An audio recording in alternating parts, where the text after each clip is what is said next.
Bismillahirrahmanirrahim. Assalamualaikum warahmatullahi wabarakatuh.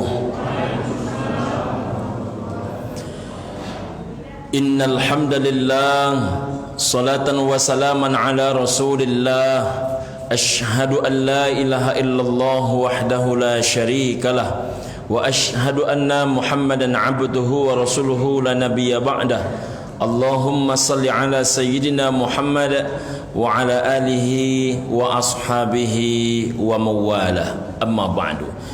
Bapak Wakil Gubernur Riau yang kita hormati, Ketua Pengurus Masjid, orang tua kami, para alim ulama, tokoh masyarakat cerdik dan pandai yang kami tak sebutkan satu persatu, hamba-hamba Allah yang saleh dan salihah, saudara-saudara, sahabat sebaya, adik-adik kami, anak-anak kami yang kami sayangi, tamu Allah sidang jamaah maghrib rahimakumullah. InsyaAllah panjang umurnya, barakah hidupnya, sehat zahir batinnya, selamat dunia akhirahnya, bahagian ish kariman aw syahidan, hidup mulia mati syahid di hadapan Allah Subhanahu wa taala. Amin ya rabbal alamin. Ibu dan bapa rahimakumullah, malam ini kita akan mengkaji tentang sedikit hakikat kehidupan. Apa itu ibu dan bapa rahimakumullah? Banyak orang hari ini tak mampu dia membedakan sudah berapa banyak yang sudah ia terima, seberapa sedikit yang belum ia dapatkan. Wa in ta'uddu ni'matallah la tuhsuha. Jika maulah kalian, kata Allah, menghitung nikmat Allah, maka kata Allah Ta'ala kalian tidak akan pernah sanggup menghitungnya. Kalaupun kita hitung, kita jadikan seluruh batang kayu sebagai pena, air laut sebagai tinta untuk mencatat nikmat Allah, punah seluruh batang kayu yang ada, kering kerontang seluruh air laut yang ada untuk mencatat nikmat Allah, rupanya masih banyak lagi nikmat Allah yang belum kita catatkan ke dalamnya. Makanya berulang kali Allah ungkapkan dalam surah Ar-Rahman, ayah bunda ibu dan bapa, fabi ayyi ala'i rabbikuma tukadziban. Maka nikmat yang mana lagi, kata Allah, yang akan kalian dustakan. Malam ini ibu dan bapa, kita akan mengkaji beberapa cara sederhana mensyukuri nikmat Allah. Karena nikmat tidaklah kurang. Dalam hidup manusia ini hanya satu yang kurang. Apa yang kurang? Qalilam ma tashkurun. Teramat sedikit manusia yang pandai bersyukur. Seberapapun banyaknya nikmat ibu dan bapa rahimakumullah, kalau hati tak pandai bersyukur, maka akan terasa kurangnya, akan terasa sedikitnya. Tapi kalau hati ini pandai bersyukur, betapa terbatasnya nikmat yang Allah berikan kepada kita, tetap terasa begitu luasnya, karena memang hati yang menerima begitu lapang. Maka ibu dan bapak, ada beberapa cara paling sederhana agar kemudian kita ini mudah mensyukuri nikmat Allah Subhanahu wa ta'ala. Yang pertama ibu dan bapak yang berbahagia, bagaimana cara bersyukur kepada Allah yang paling sederhana? Setiap Allah Ta'ala membangunkan kita di pagi hari, jangan pernah lupa membaca kalimat dan doa, alhamdulillahilladzi ahyana ba'dama amatana wa ilaihin nusyur. Segala puji bagi Allah yang telah menghidupkan kami setelah mematikan kami, dan kepadanya lah kami semua akan dihimpunkan. Perkara bangun di pagi hari ibu dan bapak, itu bukanlah sembarangan nikmat. Banyak orang ketika tertidur tapi tak bangun lagi. Makanya kalimat dalam doa itu, ahyana ba'dama amatana, yang telah menghidupkan kami setelah mematikan kami. Karena banyak orang tidur, habis itu tak bangun lagi. Tapi kalau masalahnya hanya sebatas bangun Pak Ustaz, orang lain bangun semacam kami bangun, orang banyak juga bangun. Jangan dikira bangun itu sederhana ibu dan bapak rahimakumullah. Seberapa banyak orang ketika tidak lagi Allah bangunkan dia di pagi hari, sekaya apapun, setinggi apapun pangkat jabatan, seluas apapun lahan hektar sawit yang ia miliki, maka hari itu terhenti nikmat masuk ke dalam diri. Kalau ada masalah ibu dan bapa rahimakumullah yang mesti kita selesaikan, ibu dan bapa yang berbahagia, rupanya pagi itu kita tak bangun lagi, maka berarti berakhirlah segala-galanya dan semuanya hanyalah tinggal masa pertanggungjawabannya saja. Maka setiap ibu dan bapa, setiap kita semua, masih Allah bangunkan kita di pagi hari, itu pertanda masih Allah berikan kita kesempatan untuk taubatan nasuha. Kalau masih Allah bangunkan kita di pagi hari, hai orang-orang yang belum rukuk, hai orang-orang yang belum sujud, begitulah kesempatan masih Allah bukakan kepada kalian. Kata Allah Subhanahu wa taala, rukuklah kalian, sujudlah kalian, agar kalian menjadi hamba Allah yang ketika kematian minar raki'in minas sajidin, bahagian orang yang rukuk, bahagian orang yang sujud. Kita yang selama ini jarang berzakat, jarang bersedekah, diberikan kita bangun di pagi hari, gunakanlah harta kalian menjadi penolong kalian, gunakanlah segala harta benda kalian menjadi penolong kalian. Tak ada yang paling hebat menolong diri kalian, kata Allah Subhanahu wa taala, sehebat harta kalian. Maka seberapa banyak orang-orang yang mati, ibu dan bapa rahimakumullah, apa kata mereka? Ya Rabb, laula akhartani ila ajalin qarib, duhai Rabb, bisakah ditunda mati kami ini agak beberapa saat saja? Kalaulah bisa ditunda agak beberapa saat saja, fa asaddaqa, maka sungguh kami nak bersedekah. Tapi itu sudah terlambat ibu dan bapa, karena dia tak bangun lagi. Anak-anaknya yang hari ini belum solat, sudah Allah perintahkan, ajarkan anakmu solat sedari usia 7 tahun, pukul mereka pada usia 10 tahun. Apa artinya? Mendidik anak solat itu waktunya terbatas, waktunya hanya 3 tahun, dari 7 kepada waktu 10 tahun. 3 tahun 5 kali solat kali 365 hari dikali dengan 3 tahun, maka jawabannya ibu dan bapa adalah 5.475 kali anak kita didikkan solat. David Beckham saja membentuk bola yang mati, membentuk tendangan pisang, hanya butuh waktu 4.500 kali latihan. Kita mendidik anak kita solat, mengajari yang memiliki hati, mengajari yang memiliki akal fikiran, bukan 4.500 kali, 5.475 kali. Tak mungkin dia takkan solat. Tapi ada yang terlalai, ada yang terabai, ada yang terbiarkan selama ini. Agar tak berat pikulan kita ini ibu dan bapa rahimakumullah, maka pagi masih kita dibangunkan. Tapi banyak orang menganggap bangun itu biasa-biasa saja, padahal Allah sedang memberikan dia kesempatan.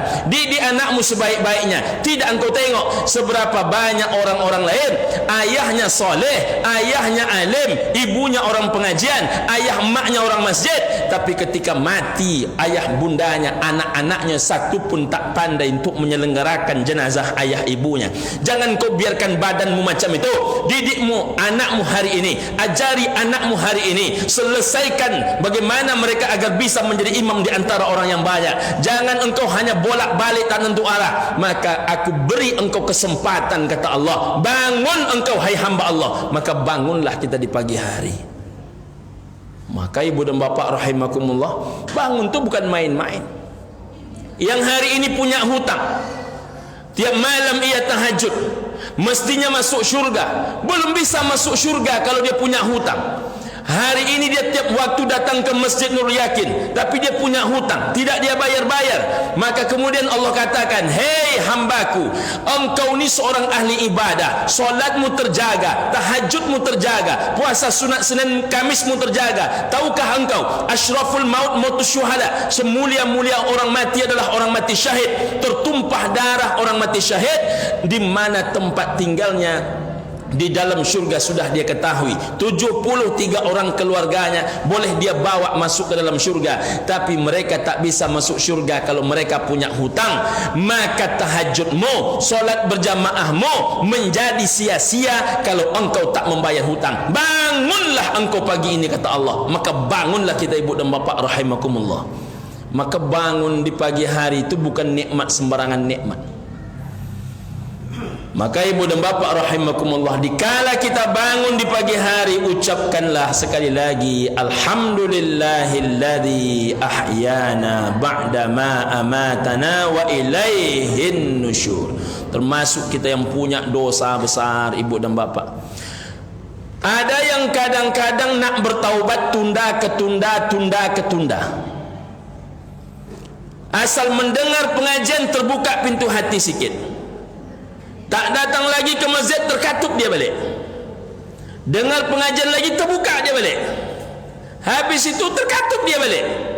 Hingga tak pernah merasakan taubat, tak pernah menangis di sepanjang malam mohon ampun kepada Allah. Maka Allah katakan, bangunlah engkau hai hamba Allah, masih aku berikan engkau kesempatan untuk bertaubat kepada Allah. Maka ibu dan bapa rahimakumullah, bangun itu juga adalah kesempatan memperbaiki diri, kesempatan memperbanyak amal, kesempatan kemudian untuk mohon ampun atas segala dosa dan kesalahan, kesempatan untuk berbakti kepada orang tua, kesempatan menjadi suami yang baik, kesempatan menjadi ayah yang baik, orang tua teladan, kesempatan membayar hutang, kesempatan mendidik anak, kesempatan.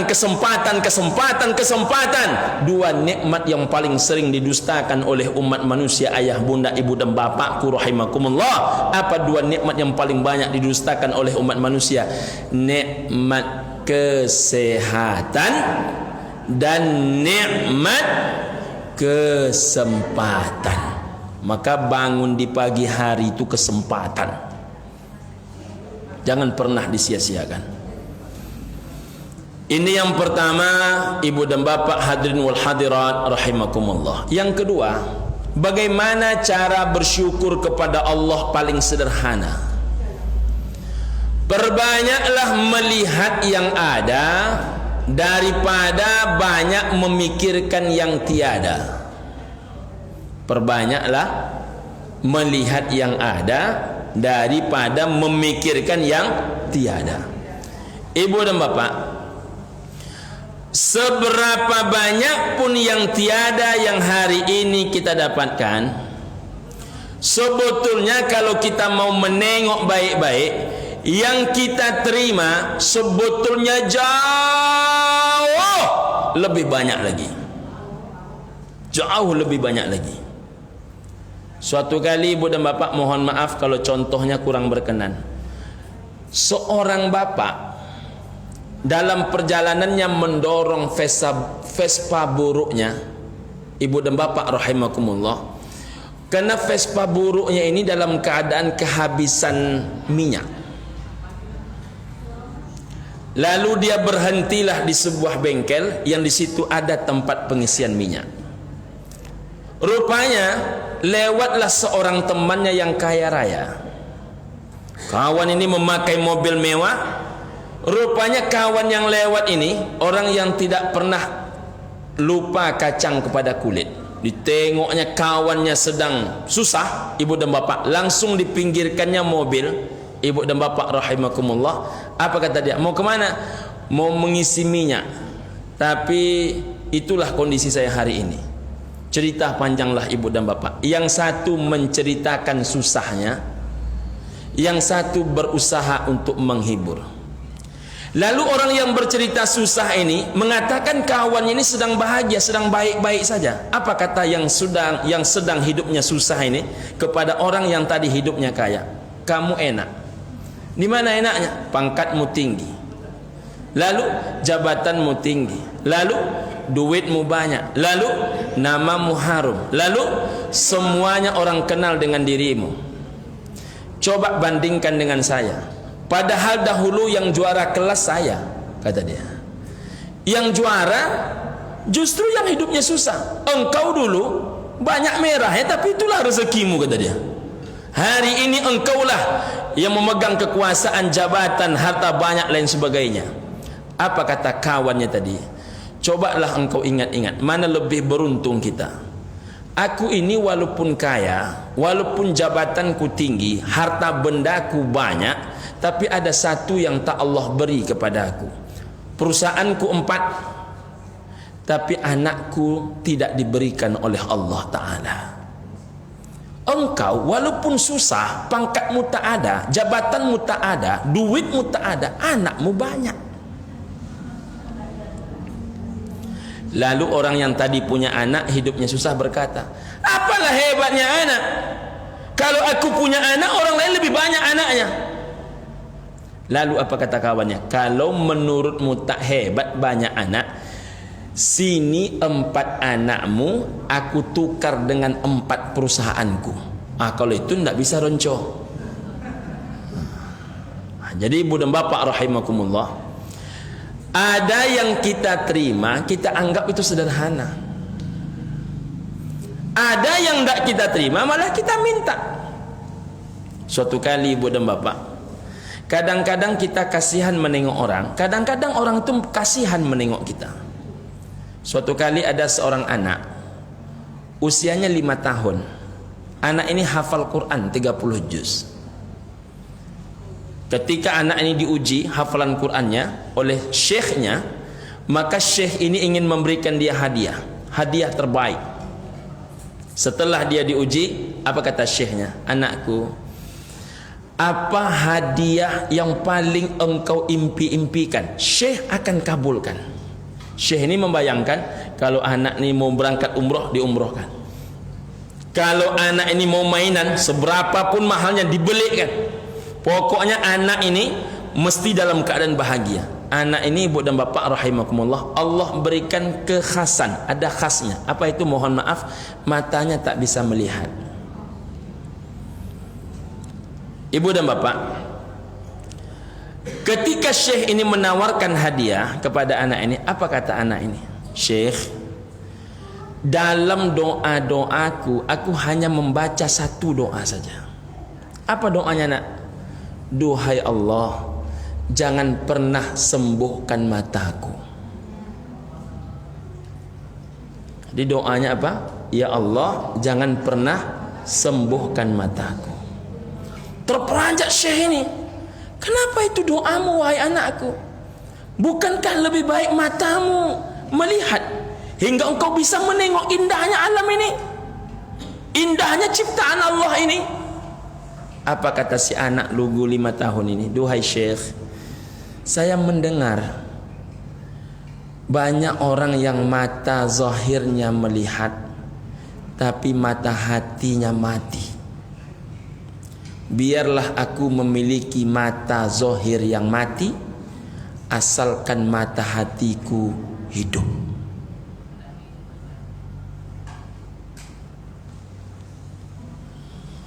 Jadi ibu dan bapak, banyak orang mata zahirnya melihat, tapi mata hatinya mati. Anak ini mata zahirnya mati sedari bayi, tapi usia 5 tahun hafiz Quran 30 juz. Masya Allah. Kita ini termasuk yang mana ini?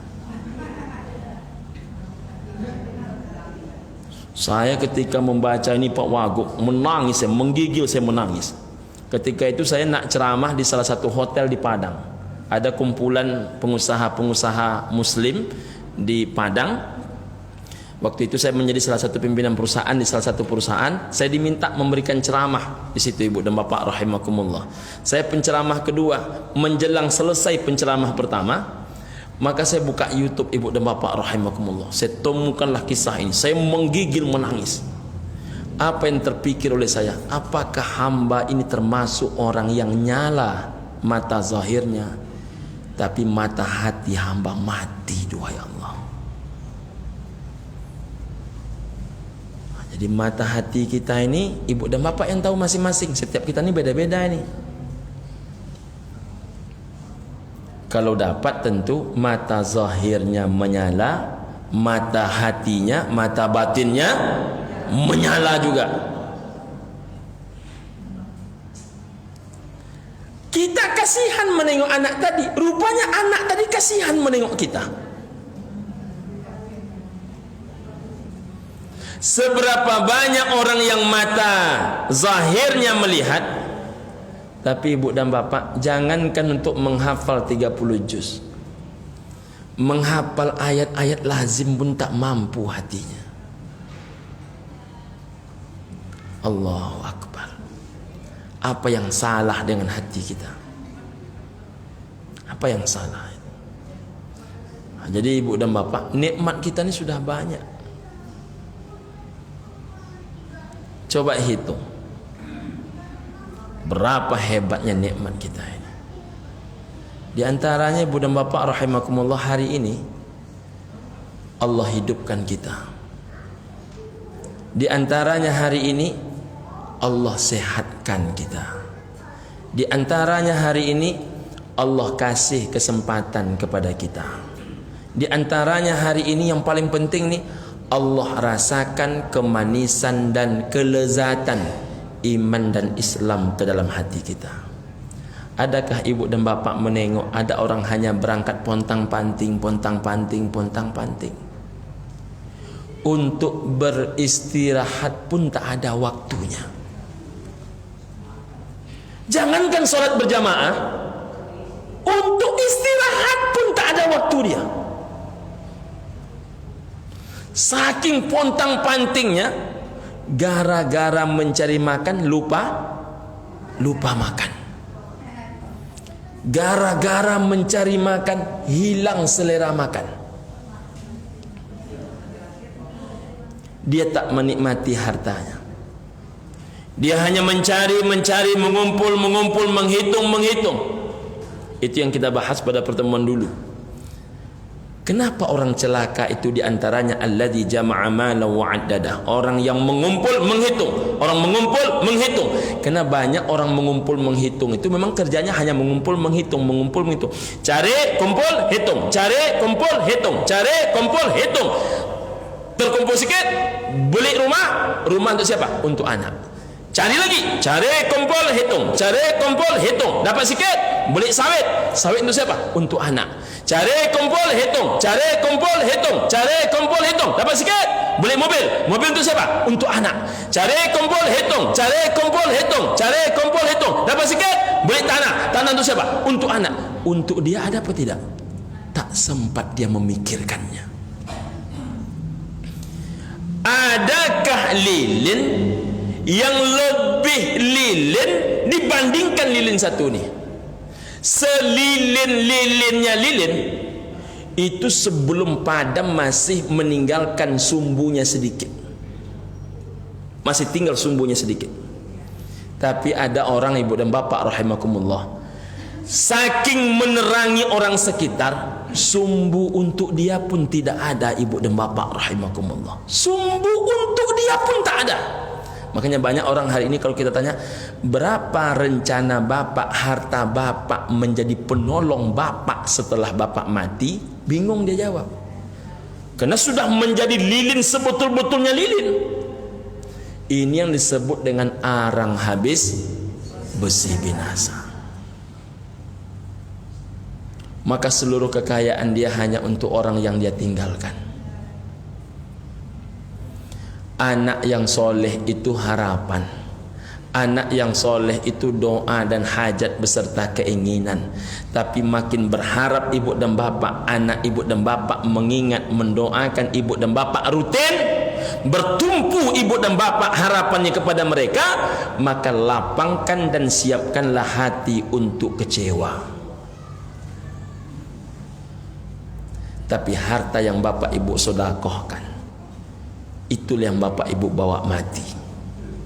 Yang jadi karpet, yang jadi tiang masjid, yang jadi lantai masjid, itulah sebenar-benar penolong di hadapan Allah. Seluruh yang lain dibagi orang. Jangankan ingat membangunkan masjid untuk bapak, membayarkan hutang bapak pun bisa mereka tolak menolak. Bisa berkelahi satu dengan yang lain gara-gara harta yang bapak ibu tinggalkan. Tapi tidakkah kita ingat menolong badan? Salasun muhlakat, kata Nabi, 3 perkara yang membuat hidup manusia itu rusak, binasa. Hawa muttabaun, hawa nafsu yang diperturutkan. Cinta berlebih kepada anak, rela berkorban tanpa batas. Cinta berlebih kepada istri, seluruhnya bisa kita lakukan demi perjuangan kebahagiaan istri. Cinta berlebih kepada harta, kadang menikmati harta pun berhitung-hitung. Cinta berlebih kepada pangkat dan jabatan, kadang seluruh jalan kita coba jalankan. Kita lupa mempersiapkan ibu dan bapak rahimakumullah. Ini semua akan berakhir ayah bunda, akan berakhir. Kita ni takkan lama lagi ni. Kalau menengok cara duduknya kan nampak ini ibu dan bapak rahimakumullah. Takkan lama lagi kita ini. Kalau ada sebahagian kawan kita yang sudah menjadi sejarah, suatu saat kita pun akan menjadi sejarah. Maka mumpung masih hidup, mumpung masih sehat, mumpung masih kuat, mumpung masih sempat, mumpung tanda tangan bapak masih berlaku, mumpung tatapan mata bapak masih tajam, mumpung mulut masih berkata lurus, tak mencong-mencong mulut berkata, maka saat itu bapak putuskan berapa rencananya harta ini akan menolong bapak. Jangan terlambat ayahanda, jangan terlambat ibunda, jangan pernah terlambat. Kalau terlambat, menyesallah sudah. Jangan pernah terlambat. Dan kita ni sedang berlari ni Pak Wagub. Entah mana yang dulu agak-agaknya, entah taubat dulu, entah mati dulu, entah persiapannya yang dulu, entah matinya dulu. Seberapa banyak orang yang hendak ke masjid, jelang ke masjid ia mati. Seberapa banyak orang yang belum sempat bertaubat, sebelum taubatnya dia sudah mati. Maka mumpung masih ada kesempatan, pastikan. Tak mampu satu masjid, tiang masjid. Tak mampu tiang masjid, tapak tiang. Mudah kalau hendak, tapi tak ada jalan jika tak mau. Di mana ada kemauan, disitulah ada jalan. Ibu dan bapak rahimakumullah. Jadi kalau kita catat nikmat Allah setiap hari, tak usah banyak-banyak, 5 saja kita catat, Masya Allah, disitulah tumbuh rasa syukur. Ada ibu-ibu bilang, Pak Ustaz, coba tengok tangan saya ini Pak Ustaz, gemetar dia Pak Ustaz. Masih ada yang digemetarkan. Orang lain tangan untuk gemetar pun tak ada. Orang lain potong, punya kaki potong. Saya suatu kali sakit Pak Wagub, datanglah seorang bapak tua menasihati saya, Pak Ustaz, sakit Pak Ustaz ni belum seberapa. Mengapa demikian ayahanda? Istri saya, kata beliau, beliau operasi ginjal 8 kali. Operasi ginjalnya 8 kali. Dulu saya tak tahu ada operasi ginjal. Yang saya tahu cuman kalau ginjal ni ya cuci darah. Rupanya ada operasi ginjal. Setelah operasi ginjal Pak Ustadz, apakah sehat? Tidak. Tiba-tiba kepalanya kaku memandang. Kalau dibelokkan ke kanan tak mau ke kiri. Ketika dicek, 2 ruas tulang leher ini itu membusuk, tak bisa dipakai. Ditarik 2 ruas tulang tu, diganti besi masuk ke dalam. Apakah dimasukkan besi ini lalu sehat? Tidak. Tiba-tiba ibu dan bapak rahimakumullah stroke. Diperbaiki stroke-nya ibu dan bapak rahimakumullah, tiba-tiba kena penyakit lupa. Kalau kita ni kan cuma satu-satu. Kalau asam urat aja. Kalau kolesterol saja. Ada yang memang borong sekaligus 4. Itu pertanda makin cepat ringan bebannya di hadapan Allah jika pandai bersyukur. Karena rasa sakit itu Kalau dinikmati dengan sabar, dia bisa menjadi pengurang dosa, pengurang beban di hadapan Allah. Jadi tidak usah diekspos di hadapan orang. Setiap bercakap dengan kawan, itu lanconco, aku hendak tertahan sakitnya. Datang pula satu lagi, itulah, itu dia. Diekspos pun kepada orang tak berkurang sakitnya. Tapi ingat satu hal, berapa lama dia sehat? Dulu selama itu sehat. Buktinya kita biasa-biasa saja waktu sehat dulu. Ketika sakit, baru 5 tahun terakhir sakit tersebut-sebut oleh kita. Nabi Ayyub alaihissalam, ada yang mengatakan 7 tahun, ada yang mengatakan 15 tahun lamanya sakit, berulat di kepala. Apa kata istrinya? Mintalah sembuh kepada Allah, duhai suamiku. Malu aku kepada Allah. Kenapa malu? Seberapa lama aku sehat, baru sekarang aku sakit, minta sembuh pula, malu kepada Allah. Awak baru 3 hari. Talambik lo jamaah Nurul Yakin tibo lah mengomel pula. Kadang-kadang ambo heran Pak Ustaz, kalau nak dakek-dakek je pengurus capek orang tibo lah berprasangka pula. Itu contoh kasus saja ibu dan bapa rahimakumullah.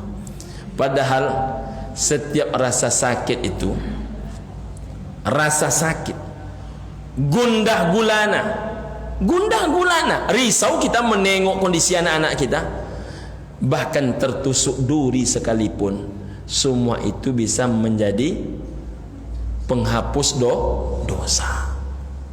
Makanya orang yang pandai bersyukur, jangankan dikasih nikmat, dikasih dia hal yang tak baik tampak oleh kita, dia tetap juga bersyukur. Ibu macam mana, sudah mulai sembuh? Alhamdulillah Pak Ustaz. Sembuh belum, tapi ya mungkin inilah cara Allah mengurang-urang beban Pak Ustaz. Santai saja dia menghadapi. Makanya kalau kita datang ke rumah sakit ibu dan bapak, itu jangan terlalu membawa-bawa sedih. Datang ke rumah sakit itu hibur dia. Saya belum lama ini, beberapa hari yang lalu datang ke rumah sakit, sahabat saya cuci darah. Saya bilang sampai di situ, Bang, bagi Allah jangankan hanya cuci darah, lebih daripada ini pun bisa Allah sehatkan. Semangat, pandang anak-anak, jangan mudah bersedih. La takhaf wa la tahzan, innallaha ma'ana. Jangan kita takut, jangan kita gentar. Kalau Allah bisa menghidupkan sesuatu dari matinya, apatah lagi Allah tentu mampu membuat sehat daripada sakitnya. Semangat. Nah, jadi macam itu kita bertemu orang sakit. Ini ditanya dia, apa nan sakit? Ambo ko kalau duduk bu membangkak parwi, kalau tagak membangkak kaki. Ginjal tu katanya. Orang kalau lakanai ginjal kau nak kan lama biasanya dia. Itu orang-orang macam itu jangan diajak-ajak ke rumah sakit. Bagi Allah tak ada yang payah. Apalah yang payah bagi Allah? Penyakit Nabi Ayub berbelatung kepalanya sembuh oleh Allah. Apalagi cuman penyakit-penyakit lain. Cuman zahir itu bukanlah urusan kita. Tapi Pak Ustaz, pada adatnya Pak Ustaz, zahirnya Pak Ustaz, kalaulah ini penyakitnya Pak Ustaz, itu hanya tinggal menunggu. Ibu dan bapak rahimakumullah, tak payah bagi Allah. Kita ni kan dari mati dulu, bukan dari hidup kita dulu. Tak ada yang payah bagi Allah. Di situlah kita ini sering-sering berucap. Saya tadi dalam perjalanan ada seseorang minta tolong Abi doakan saya. Apa yang saya katakan? Setiap engkau melangkahkan kaki dari rumahmu, jangan lupa Bismillahi tawakkaltu 'ala Allah, la haula wala quwata illa billahil aliyyil azim. Hasbunallah wa ni'mal wakil, ni'mal maula wa ni'man nasir, wala haula wala quwata illa billahil aliyyil azim. Wahai Rabb, Allahumma in kana rizqina fis sama' fa anzilhu. Ya Allah, jika rezekiku di langit, turunkan. Wa in kana fil ardi fa akhrijhu. Jika rezekiku di bumi, keluarkan. Wa in kana mu'assiran fayassirhu. Jika rezekiku ada yang sulit didapat, mudahkan. Wa in kana haraman fatahhirhu. Jika ia ada yang haram, sucikan. Jangan dihalalkan, sucikan. Wa in kana ba'idan faqarribhu. Jika dia jauh, dekatkan. Mohon kepada Allah. Bismillahilladzi la yadurru ma'asmihi syai'un fil ardi wala fis sama wa huwas samiul alim. Sampaikan kepada Allah, hai Allah, duhai Allah, pemilik langit dan bumi, hamba ini tak punya apa-apa, tempatku meminta hanya kepada Engkau, tak ada lagi yang lain ya Allah. Bulat hatiku meyakini, kalau katamu datang, datanglah ia, kalau katamu tak datang, tak datanglah ia. Bercakap kita dengan Allah, bercakap dalam makna curhat dengan Allah. Ini curhat di Facebook, la ilaha illallah, di Facebook. Kadang lain yang dimaksud tulis, lain orang tersinggung. Jangan sampai pula anggota pengajian Nurul Yakin nulis-nulis di Facebook, di WA, profil WA, menembak-nembak orang. Itu untuk apa? Tak ada gunanya, ibu dan bapak rahimakumullah. Ibu dan bapak rahimakumullah, penutup sekali lagi, jika kita pandai bersyukur, jangankan sesuatu yang baik, yang tak baik pun serasa begitu nikmat. Contohnya sakit. Bagi orang yang tak pandai bersyukur, jangankan sesuatu yang tak baik, yang baik pun terasa tak baik. Mudah-mudahan kita bisa merenungkan kaji ini. Selamat bertafakkur. Terima kasih. Mohon maaf. Subhanakallahumma Rabbana wa bihamdika asyhadu an la ilaha illa anta wa astaghfiruka wa atubu ilaik. Billahi taufiq wal hidayah wal ridha min inayah. Assalamualaikum warahmatullahi wabarakatuh.